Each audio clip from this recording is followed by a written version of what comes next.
হাতের প্রচণ্ড খারাপ অবস্থা, মানে অ্যাক্সিডেন্টে আমার হাত ভেঙে গিয়েছিলো, অর্থাৎ ক্র্যাক হয়ে গিয়েছিল। আর তারপরে যাওয়ার মুহূর্তে দেখলাম পেটের প্রচণ্ড গণ্ডগোল, তাও সমস্ত বাধা কাটিয়ে বড় মায়ের নাম নিয়ে, রামের নাম নিয়ে চললাম সান্দাকফু পথে। চলুন এবার আমি কল্যাণী ঘোষপাড়া থেকে ট্রেন ধরে যাব শিয়ালদা, সেখান থেকেই ধরবো আমার ট্রেন। কল্যাণী ঘোষপাড়া থেকে ডাউন কল্যাণী সীমান্ত শিয়ালদা লোকাল ধরে চলেছি শিয়ালদার পথে।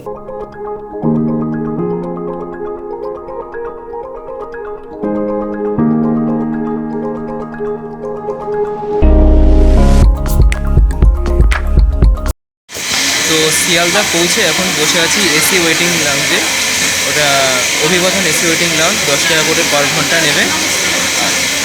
ঠিক কেএফসি আছে শিয়ালদহ 12 নম্বর 13 নম্বর প্ল্যাটফর্ম ঠিক ওপরেই কেএফসি আছে, কেএফসি ঠিক ওপরেই এই কেএফসি না, এই যে আমার ব্যাগ স্যার, আর আমি বসে আছি 1 ঘন্টা অপেক্ষা করব, আর তারপরে ট্রেন দিলেই টাইম দেখব, আমি সোজা প্ল্যাটফর্মে চলে যাব, তারপর ট্রেনে উঠে যাব।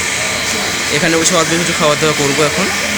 কথায় বলে না, মায়ের রান্নার স্বাদ আলাদা, তাই বাড়ি থেকে মায়ের হাতে তৈরি করা এই ভেন্ডি ভাজা আর রুটি নিয়ে এসেছিলাম। খেতে আমার কাছে অসাধারণ ছিল।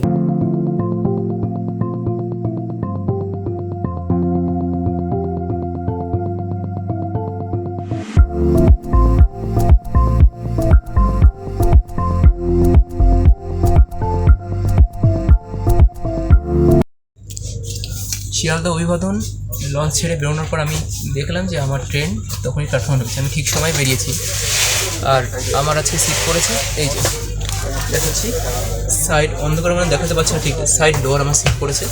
ভালোই হয়েছে, কিছুদিন আগে জানেনই আপনারা দেখালাম যে অ্যাক্সিডেন্টে আমার হাতটা পুরো ক্র্যাক হয়ে যায়।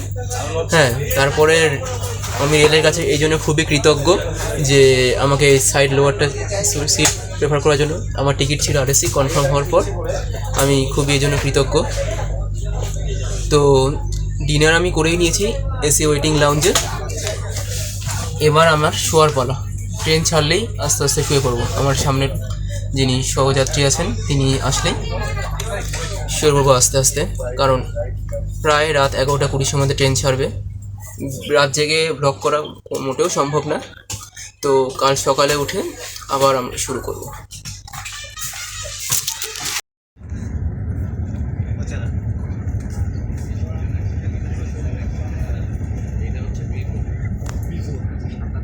গুড মর্নিং সবাইকে।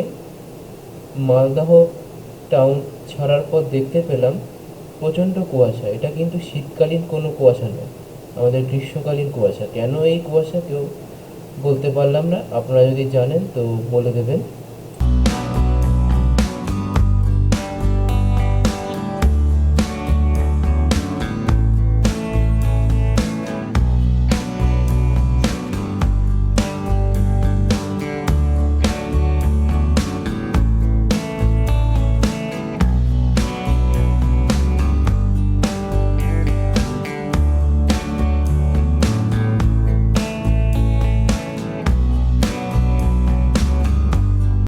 আমার সঙ্গেও কজন সহযাত্রী দেখা হয়ে গেল। এই যে ইনি কল্যাণী থেকে এসছেন, কল্যাণী গয়েশপুরের বাসিন্দা, আমার শহরেরই। এনারাও নিউ জলপাইগুড়ি যাচ্ছেন। আপনাদের ডেস্টিনেশন এরপর? আমাদের ডেস্টিনেশন আজকে হচ্ছে রাবাংলা। রাবাংলা, আচ্ছা, মানে পুরো আমাদের সিকিম? হ্যাঁ, আমাদের পুরো north Sikkim, east Sikkim. North Sikkim, east Sikkim. Train এখন নিউ জলপাইগুড়িতে ঢুকছে। আমি এখন স্টেশনে কোনো ভিডিও করবো না, মানে বাইরে বেরোই, কারণ প্রচণ্ড ভিড় হবে, এখন সম্ভব না, আর প্রচণ্ড গরম বাইরে। বাইরে বেরোই, দেখি গাড়ি নিয়ে এবার হচ্ছি এখন ধোত্রের পথে। এই যে আমার সমস্ত টিম মেম্বাররা আছে। এবার ছাত্র সারা রাত ট্রেনে তারপর ঘুম হয়নি, মোটামুটি ঘুমিয়েছি। এবার যাই হোক, ব্রেকফাস্টও তেমন একটা হয়নি, মোটামুটি একটা করেছি। আর কি অবস্থা হয়েছিল আগেই সেটা আমাদের বলেছি। চলুন এবার ধোত্রে অবধিতে এগোই, পাহাড়ি পথ দেখাতে।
যাওয়ার পথে আমরা এক জায়গায় একটু দাঁড়িয়েছিলাম, এখানে সবাই একটু ওয়াশরুমে গেলাম, আর সবাই যে যার মতো খেলাম, হচ্ছে কেউ চা, কেউ মোমো, কেউ ম্যাগি।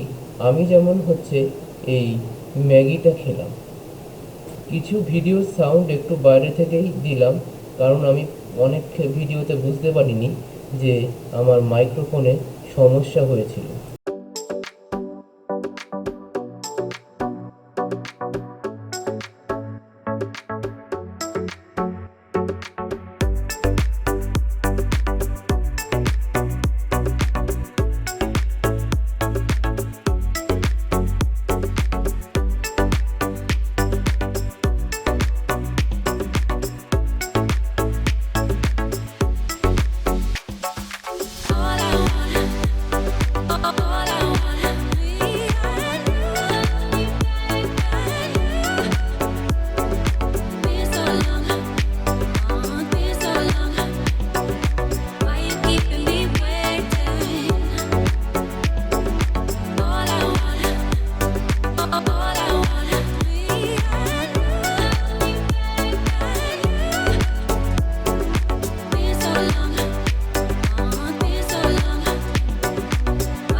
পাহাড়ি পরিবেশ দেখতে দেখতে এগিয়ে চললাম আমরা ধোত্রের পথে ভায়া মানেভঞ্জন হয়ে।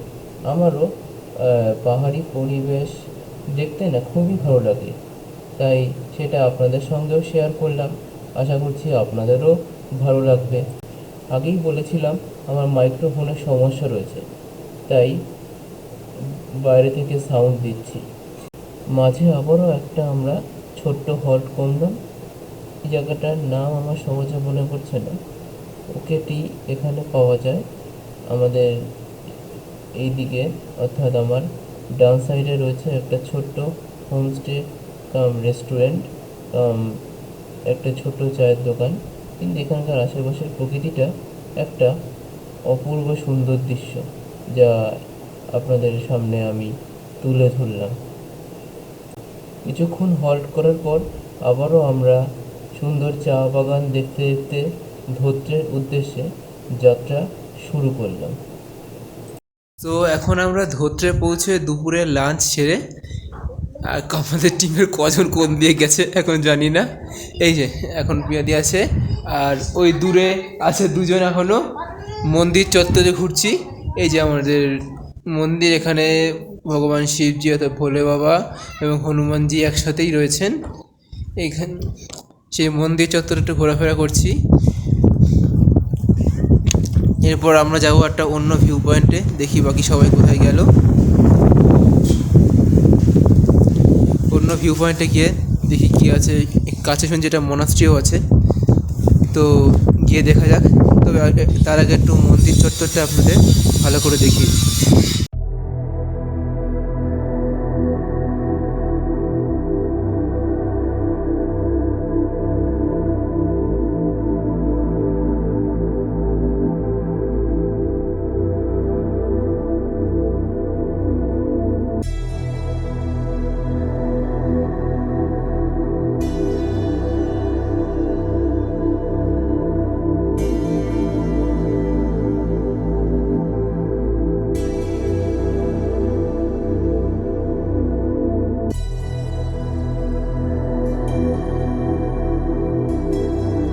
তারপর আবার সবাই একসাথে জড়ো হয়ে গেলাম একটুখানি উপরে একটা সুন্দর ভিউ পয়েন্টে।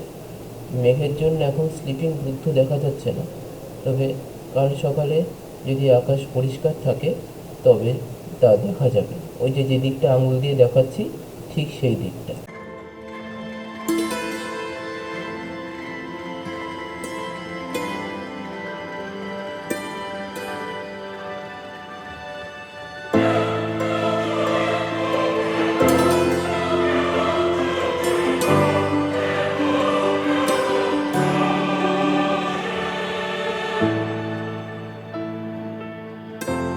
আর একটু উপরে উঠে এলাম, দেখলাম এখান থেকে কতটা দেখা যায়, এখান থেকেও ভালোই ভিউজ আসছে, সেটা আমি দেখাচ্ছি। পেছনের দেওয়াল লেগেছে, এটা নিশ্চয়ই আমাদের সাক্ষাৎ আমাদের মধ্যেই কোনো লোকেরই কাজ, ভালোবাসার প্রতিদান এই দেওয়ালটাই দিয়ে গেছে।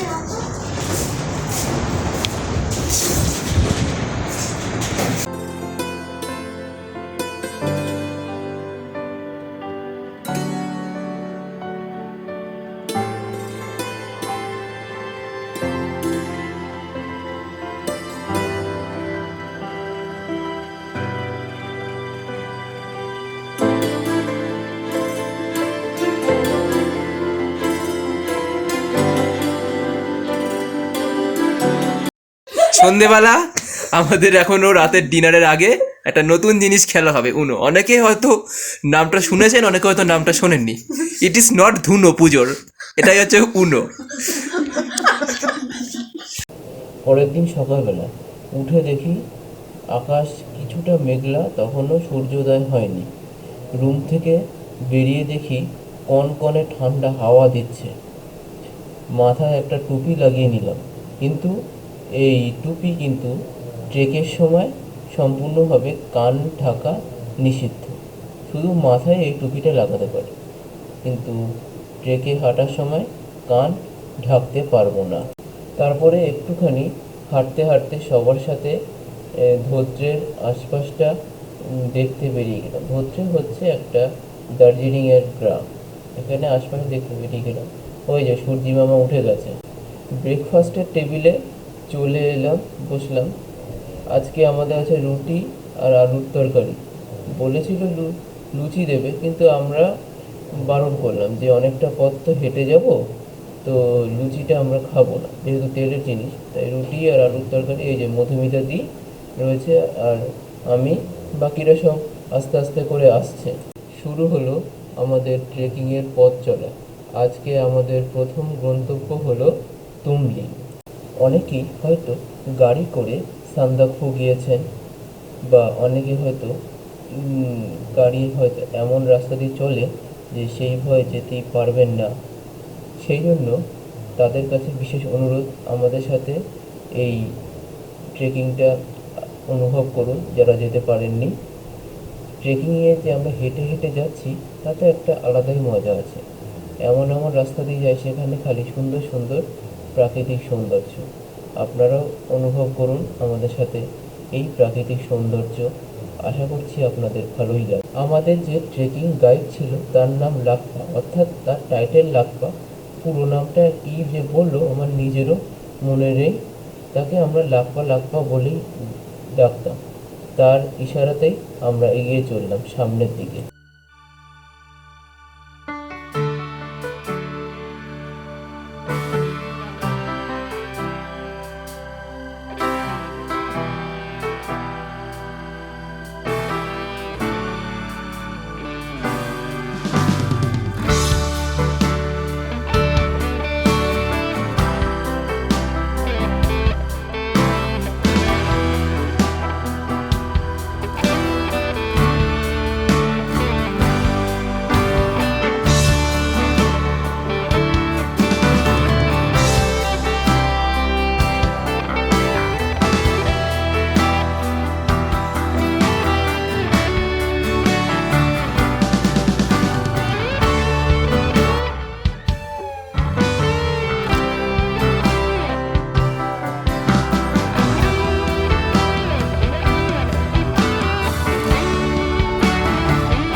হাঁটতে হাঁটতে আমরা লোকাল একটা স্কুলের মাঠের সামনে এসে পড়লাম। এই যে সামনের ছোট ঘরটা দেখতে পাচ্ছেন, এটাই হচ্ছে লোকাল স্কুল। স্কুলের নাম আমার জানা নেই। আমরা যে হোমস্টেতে কাল রাত্রে ছিলাম, তার ছেলে এই স্কুলে পড়ে।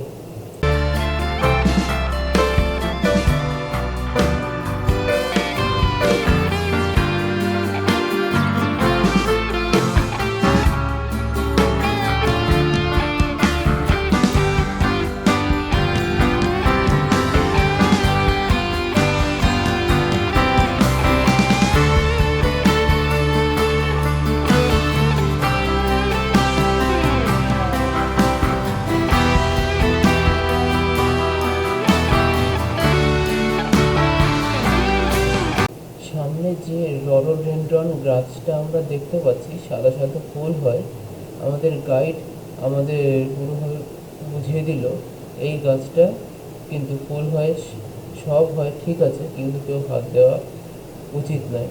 1 নম্বর হচ্ছে ফরেস্ট ডিপার্টমেন্টের ঝামেলা, আর 2 নম্বর হচ্ছে এই গাছটা প্রচণ্ড রকমের বিষাক্ত।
হাঁটতে হাঁটতে আমরা ছোট্ট একটা ট্রেকার্স ছাউনিতে এসে বসলাম। আমরা 1-2 জন এসে গেছি, বাকিরা সব আস্তে আস্তে আসছে। এসে এখানে 1-2টো লজেন্সও খেলাম, কিন্তু ঘুণাক্ষরও আমরা লজেন্সের কোনো প্যাকেট বা কিছুই র্যাপার আমরা এইখানে ফেলে পরিবেশটাকে নোংরা করলাম না। ওই যে পিছনে আমাদের গাইড এসে কি আমাকে একটা ইশারা করে গেল। একটু বসার পর আবারও আমরা পাহাড়ি পথ ধরে একটু একটু করে আমাদের যাত্রা শুরু করলাম।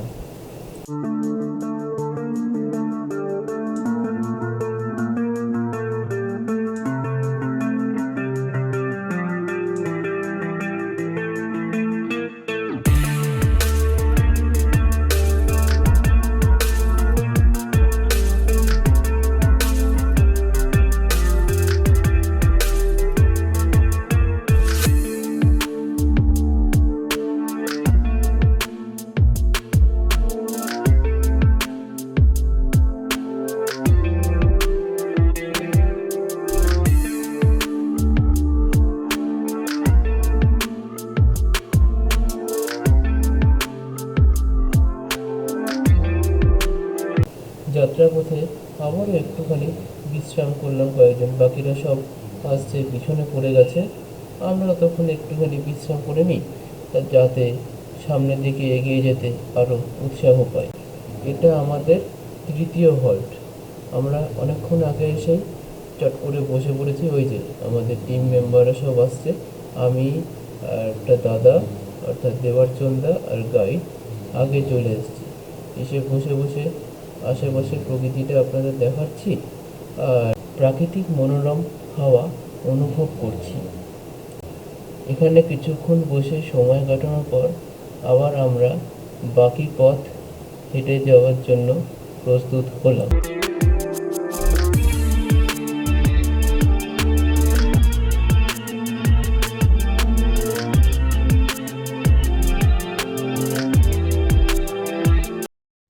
সামনে আস্তে আস্তে এগিয়ে চলছে। এতক্ষণ যেহেতু ওঠার রাস্তা ছিল, সেহেতু আমার মাইক ভিডিও অনেকটাই অফ রেখেছিলাম। যেখানে জায়গায় হল্ট করছি সব জায়গায় ভিডিও ছাড়া, কারণ একটা দিকে ওঠানো খুবই কষ্টকর। আমাদের সাহেবও আসছেন। এখন আমরা পাহাড়ি বাঁশঝাড়ের মধ্যে দিয়ে এসে হেঁটে চলছি। আমার কাছে কেউ বাঁশ ধাটও চাইতে পারেন যদি কাউকে বাঁশ দিতে হয়। আবার কেউ হয়তো এই বাঁশ নিয়ে আমার পেছনে দিতে পারে সেই বাঁশ। ও বাবা, সামনে দেখছি যে বাঁশঝাড়টা, এই বাঁশটা আমার জন্য এমন অপেক্ষা করছিল। যাও বাবা, চলে যাও, আমি খেতে চাই না এখন। চলে যাচ্ছেন, আর কথা না বলে এগিয়ে চলি।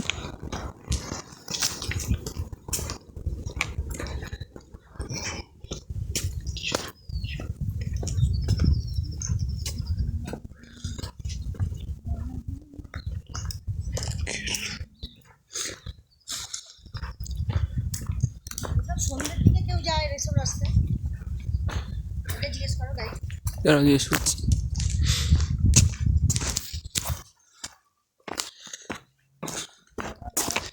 সন্ধ্যায় এই রাস্তা কিন্তু একদমই নিরাপদ নয়।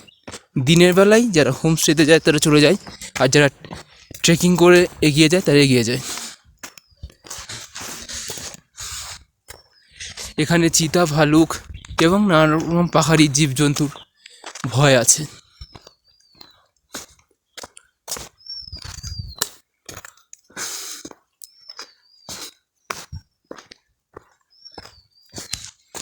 দূরে পাহাড়ে কিছু ঘর বাড়ি আছে, দেখাতে পারছি কিনা বলতে পারছি না। দেখা হয়ে গেল আমারই কল্যাণী কিছু বাসিন্দাদের সাথে। এই যে আমার সামনেই রয়েছেন এনারা। হাই,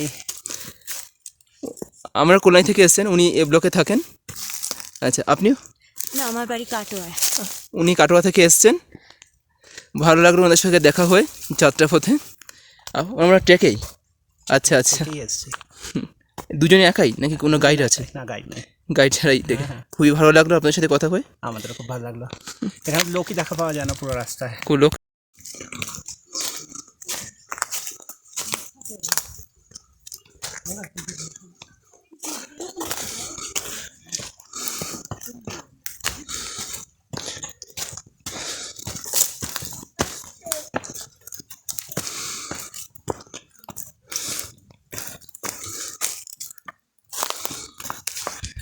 আবার একটা ডিস্টিং পয়েন্টে এসে বসলাম আমরা সবাই। এদিকে হচ্ছে বাঁশ ঝাড় না কিসের ঝাড়, সব দিকে বাঁশ, খালি বাঁশ আর বাঁশ। এটাও পুরোপুরি বাঁশের তৈরি। ওই যে দূরে যে বাড়িগুলো আপনারা দেখতে পাচ্ছেন, একটুখানি দেখাই, ওই জায়গা হচ্ছে টংলু, মানে রাস্তা আছে গাড়ি যাওয়ার। আমরা ট্রেক করে যাবো, তাই এই রাস্তা দিয়ে যাব। যারা গাড়ি যাবে তারা আলাদা রাস্তা আছে, সেই রাস্তা দিয়ে ওই টংলু যাওয়া যাবে। সেইখানেই আমরা এখন পৌঁছাবো আজকের মধ্যেই।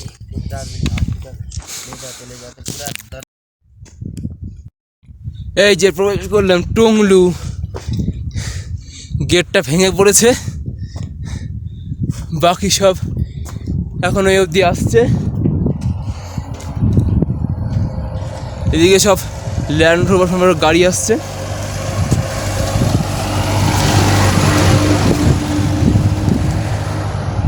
সব নেমে যাচ্ছে, এদিকে সব গাড়ি নেমে যাচ্ছে।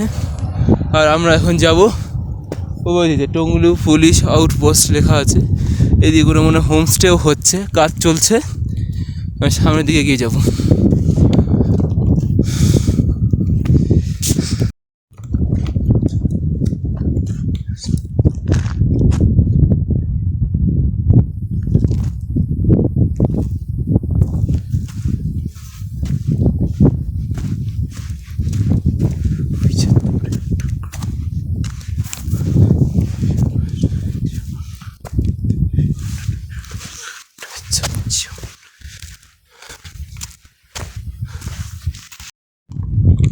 পাহাড়ি ঘোড়া না খচ্চর কি বলবো নিজেও জানি না, কারণ দেখে তো মনে হচ্ছে খচ্চর না ঘোড়া, ঘোড়াই মনে হচ্ছে যতদূর। বাকিটা আপনারা কমেন্টে লিখে দেবেন। এখন হোমস্টেতে পৌঁছানোর পর চট করে লাঞ্চ করে, লাঞ্চের সময় ভিডিও করতে পারিনি, কারণ ট্রেকিংয়ের পর টায়ার্ডনেসটা সবাই জানেন ভালো করে কীরকম হয়। তাই হট করে লাঞ্চটা করে নিলাম, ভাত, ডাল, ডিম, তরকারি দিয়ে। এবার আশপাশে একটু ঘুরবো। এই পেছনে সিদ্ধার্থতলায় এই লজটাতে আমরা আছি। কালকে আমরা কালীপুকুরের পথে রওনা হব। আজকে টুমলিংয়েই আমাদের নাইট স্টে হবে।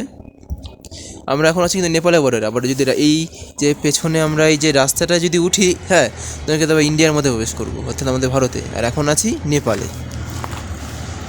এখানে ভারত আর নেপাল মিশিয়ে মানুষ বসবাস করে। আর এই যে এখন আমরা আছি ভারতের মধ্যে। এই যে এটা হচ্ছে ফলো বর্ডার, এই যে ভারত। আমি এখান দিয়ে আমি এখন যাব এই সামনের এই হোমস্টেটাতে আমরা আছি। এই দেখুন লেখা আছে নেপাল, এটা নেপাল, তার মানে এখন আছি নেপালে। আর এখন চলে এলাম আমার দেশ ভারতবর্ষে। জয় হিন্দ। হোমস্টেতে দুপুরে খাওয়া দাওয়ার পর আমরা অনেকটা সময় এই তুমলিংয়ের আশপাশটা ঘুরে সময় কাটিয়েছিলাম। কিন্তু আমাদের একটু প্রথম হোমস্টেতে ঘুরতে মানে কী বলবো, হোমস্টে খুঁজতে অনেকটা সময় লেগে গেছিলো। চলে গেছিলাম নিচের একটা হোমস্টেতে, তারপর আবার খোঁজ পেয়ে উপরে যে হোমস্টেটা আমাদের বুক ছিল সেই হোমস্টেতে চলে এলাম। ওই যে আগে বলেছিলাম মাইকের সমস্যার জন্য তেমন কারোর একটা সাউন্ড নিতে পারিনি আমি। ঘোরাফেরার মাঝেই দেখতে পেয়েছিলাম 50 থেকে 70 বছরের কথাটা না, পুরনো ল্যান্ড রোভারের আনাগোনা। সবাই আজকে সকাল সকাল ব্রেকফাস্ট করতে বসেছি এখন। এই যে এটা কি বস্তু বুঝতে পারছি না, এটা ফ্রাইড রাইস আছে, ডিম আছে, আলুর তরকারি আছে। তাড়াতাড়ি খেয়ে নিচ্ছি, বেরোতে হবে 8টার মধ্যে আমাদের। ও বাবা, টাইম আবার 7:30 বলছে আমাদের লিডার। তো যাক, তেমন কোনোটা সকাল সকাল ভিডিও করতে পারিনি ফোন চার্জ না থাকার জন্য। এবার তাড়াতাড়ি ব্রেকফাস্টটা করে চটাপট বেরিয়ে পড়ি। আজকে এই যে পরিষ্কারভাবে দেখতে পেলাম কাঞ্চনজঙ্ঘাকে। কতটা আপনাদেরকে দেখাতে পারছি বলতে পারছি না। আশেপাশের এই প্রকৃতি, এই ভারত নেপাল বর্ডার থেকে পরিষ্কার দেখতে পেলাম কাঞ্চনজঙ্ঘাকে। সত্যি আজ আমাদের ভাগ্যটা ভালো। সাইডে রাখছি, বুঝেছিস? কেন সাইডে রাখছি? বেশি মুন্ডি ঘুরে গেছে, বলবে তো?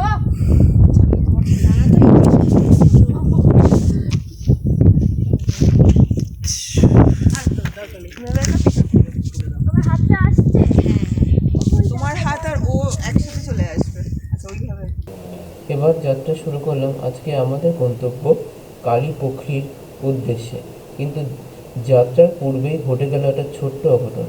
আমাদের একজন ট্রেক মেম্বারের বেরোতে গিয়েই হঠাৎই পাটা তার মচকে গেল এবং মাঝপথেও ঘটে গেছিল তার সাথে নানা রকম সমস্যা। 2-3 বার সে পড়ে গেছিল, একবার তার পা পর্যন্ত কেটে গিয়েছিল।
হাঁটতে হাঁটতে আমরা সিঙ্গালীলা ন্যাশনাল পার্কের সামনে চলে এলাম। এখানে আমরা সবাই বসে একটুখানি বিশ্রাম নিচ্ছি। বাকি টিম মেম্বাররা আসুক।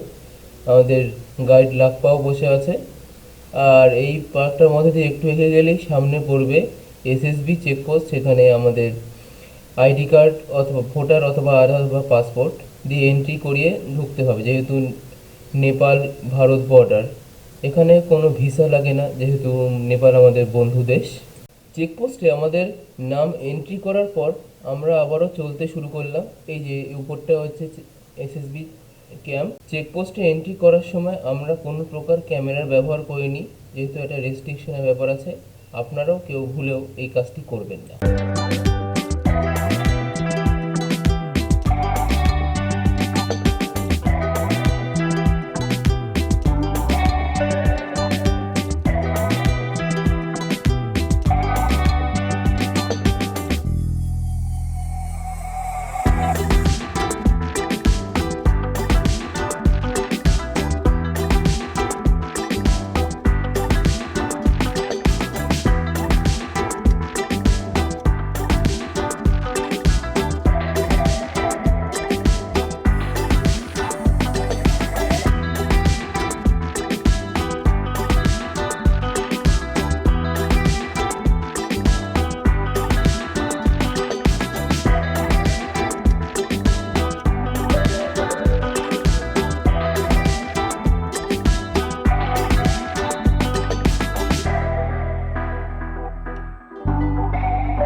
হাঁটতে হাঁটতে আবারও মাঝপথে এক জায়গায় একটুখানি দাঁড়ালাম।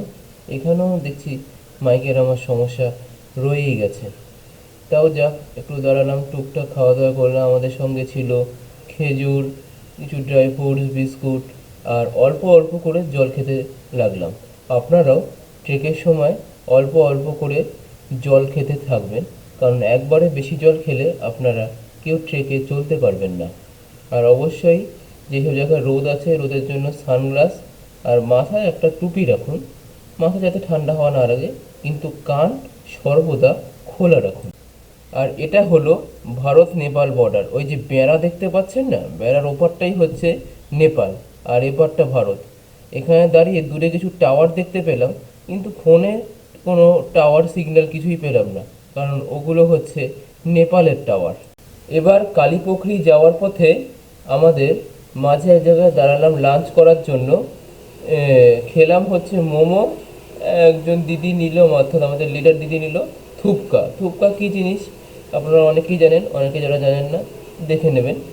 আর মোমো এখানে আমাদের এক পিস নিল হচ্ছে, এক পিস বলি সরি 8 পিস নিল 80 টাকা। আমাদের দুপুরের লাঞ্চের পর এবার আমরা একটা জিনিস খাবো, সেটা হচ্ছে রডোডেন্ড্রন ফুলের রস। আমাদের আসছে, ওই যে আমাদের পেছনে যে দিদি বসে আছেন ওর হাতে নিয়েছে, এই যে আমার কাপটা। এখানে 1 কাপ রডোডেন্ড্রন ফুলের রস নিচ্ছে 80 টাকা। খেতে অনেকটা কি বলবো, একটা অ্যালকোহল টাইপের, কিন্তু এখানে বিন্দুমাত্র কোনো অ্যালকোহল যোগ নেই। আপনারাও খেতে পারেন, বাচ্চাদেরও খাওয়াতে পারেন, কোনো সমস্যা নেই। তবে খাওয়াবেন কি খাওয়াবেন না সেটা আপনাদের ব্যক্তিগত ব্যাপার। আবারও চলতে শুরু করলাম কালীপুখরির উদ্দেশ্যে। কখনো গাড়ির রাস্তা, কখনো হচ্ছে পাহাড়ি জঙ্গলের রাস্তা ধরে আস্তে আস্তে আমরা এগোতে চললাম। যাওয়ার পথে এক জায়গায় রেস্ট নিচ্ছিলাম গাড়ির রাস্তা ও জঙ্গলের রাস্তার মাঝে। এখানে দেখলাম কে একটা 20 টাকার লিমকার বোতল রেখে গেছে, নিয়ে একটু দেখলাম। হঠাৎ অবাকই হয়েছিলাম যে রাস্তার মধ্যে এইটুখানি লিমকা, হাফ খেয়ে হয়তো রেখে গেছে, অথবা কারোর গাড়ি থেকে পড়েও যেতে পারে। আমিও শুধু দেখলাম, তবে কিন্তু খুলে খেলাম না। আপনারাও কিন্তু এই ধরনের জিনিস পেলে কখনোই খাবেন না।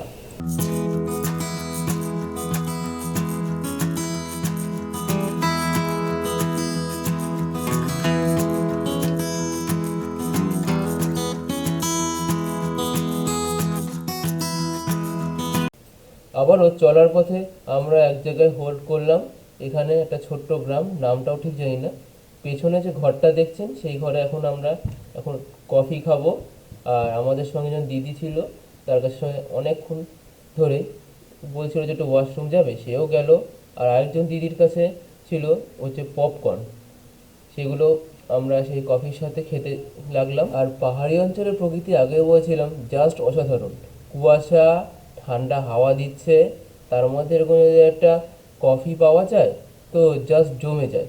কিন্তু এখানকার জীবনযাত্রা খুবই কষ্টকর, না পায় ঠিক মতো তারা ডাক্তার পরিষেবা, না পায় কোনো জিনিস চট করে। আমরা যেমন কোনো জিনিস চট করে রাখলে বাজারে চলে যাই, এখানকার লোকেরা কিন্তু সেটা সহজে পারে না।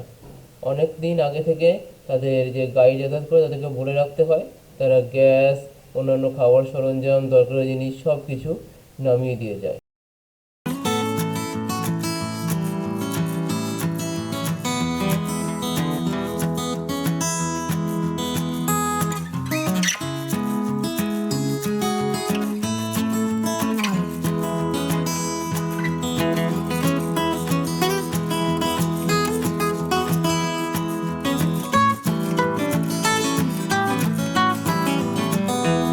কফি খেয়ে শরীর গরম করে আবারও আমরা বেরিয়ে পড়লাম কালীপুখরির উদ্দেশ্যে। মনে মনে ভাবছিলাম কোথায় আমাদের কল্যাণী আর কলকাতা শহরে তাপমাত্রা চলছিল তখন 41-42, আর পাহাড়ি অঞ্চলে কোথায় তাপমাত্রা তখন চলছে হবে 10 ডিগ্রি 8 ডিগ্রি এই রকম।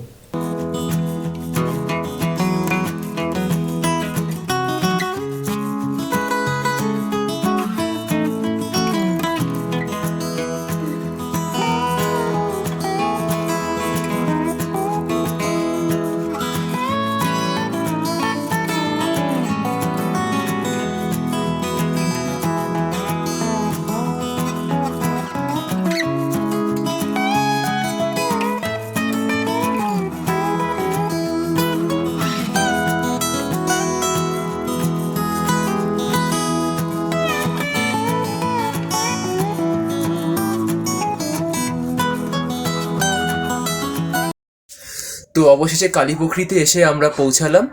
একটা হোমস্টে ঘর পেয়েছি। এই যে পুরোটা হোমস্টে নিচ থেকে উপর পুরোটাই কিন্তু কাঠের ঘর, এর উপরে টিনের চালা আছে। এই ঘর, এই আমাদের বেড, এখানে আমাদের দাদা দাঁড়িয়ে আছে, আর ওই ঘরে আছে আমাদের ফিমেল পরিবাররা। ঠান্ডা এখানে ভালোই ঠান্ডা আছে, বেশ হাত ফাত জমিয়েও দিচ্ছে। একটু অঘটন শুধু একটা স্ন্যাক্স পাবো, অঘটন শুধু একটা ছোট্ট অঘটন ঘটে গেছে। মোবাইলের ওপরে যে গ্লাসটা লাগানো সেটা তো ভেঙেইছে হাত থেকে হট করে পড়ে গিয়ে, আর সেই সঙ্গে ফোনের ডিসপ্লের মধ্যে একটুখানি ফাটল ধরে গেছে। ভালোই ভালোই এই ট্রেকটা পার হলে তারপর কল্যাণী ফিরে বাকি কাজ করাবো ফোনটার। তো এই হচ্ছে একটা ছোটো অঘটন, বাদ বাকি সবই ঠিক আছে, আমার শরীর ঠিক আছে, কোনো রকম ব্যথা ব্যথা কিছু নেই। এখানে বিদ্যুৎও আছে, মোবাইল চার্জও দিতে পারছি। অনেক সময় বিদ্যুৎ চলে যায়, তখন কিন্তু আর পড়তে হবে সমস্যা, মোবাইল না পারবো মোবাইল চার্জ দিতে, না পারবো অন্য কারো কাজ করতে, তখন মাথায় হেড টর্চ বেঁধেই কাজ করতে হবে। সব জায়গাতে বিদ্যুৎ আছে, ফোন চার্জ দিতে পারছি, এটাই অন্যান্য হোমস্টেতে যেখানে একটা সকেট পাই সেখানে এখানে পেয়েছি দুটো সকেট। এদিকে একটা ভালো দিক আছে, এমনকি ওয়াইফাইটাও পেয়েছি এখানে।